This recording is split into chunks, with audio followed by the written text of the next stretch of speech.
Cuenta una antigua fábula budista que hace mucho tiempo vivió un hombre muy rico, que poseía un extenso terreno. Sin embargo, cada vez que miraba por la ventana, sentía que faltaba algo, faltaba color.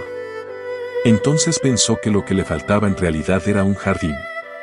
Como este hombre no entendía de plantas ni de flores, contrató a un jardinero, del que le habían hablado muy bien no solo por sus conocimientos con las plantas, sino porque además era un hombre muy sabio. Al hombre rico no le importó que cobrara mucho. Estaba dispuesto a pagar lo que fuera. El jardinero se puso manos a la obra y en 2 meses consiguió crear un hermoso y extenso jardín formado por plantas y flores de todos los colores. Había rosas, claveles, narcisos, árboles de delicadas y aromáticas flores blancas y rosas. El hombre rico estaba entusiasmado, al fin tenía el jardín de sus sueños. Pero a los pocos días, descubrió que alguien había pisoteado y mordisqueado parte de las flores y plantas de su jardín. Y como él no sabía qué podía hacer, llamó de nuevo al jardinero para que averiguara qué estaba pasando. El jardinero estuvo observando las plantas pisoteadas y las flores mordisqueadas. Se dio cuenta de que había sucedido por la noche, así que decidió esconderse esa misma noche tras unos árboles para descubrir al intruso del jardín.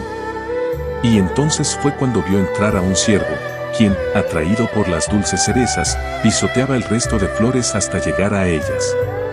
El jardinero intentó atrapar al ciervo, pero este era muy rápido y ágil, y a pesar de que el jardinero volvió a intentarlo durante varias noches, nunca conseguía atraparlo.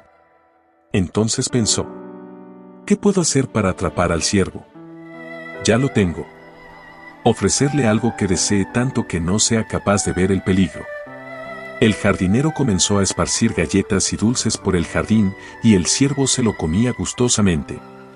Y el jardinero se dio cuenta de que las primeras galletas que el ciervo comía eran las galletas de miel. El ciervo adoraba la miel.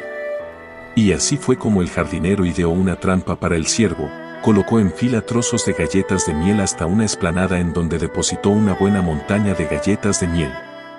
Ese sería el lugar de la trampa. Cuando el ciervo entrara, una red caería sobre él. La trampa funcionó a la perfección. El ciervo, cegado por el deseo de comer galletas de miel, abandonó su sentido de la prudencia. Se movía nervioso, ansioso, y no podía dejar de comer. Hasta que localizó la montaña de galletas y se lanzó sin pensar a por ellas. El cazador consiguió atraparle y terminar así con el problema. El ciervo, por su parte, perdió la libertad. Moraleja: la ansiedad que nos provoca desear más de lo que necesitamos, nos esclaviza. Si te gustó el video, dale like y activa la campana de notificaciones para apoyar mi trabajo. Nos vemos la próxima semana.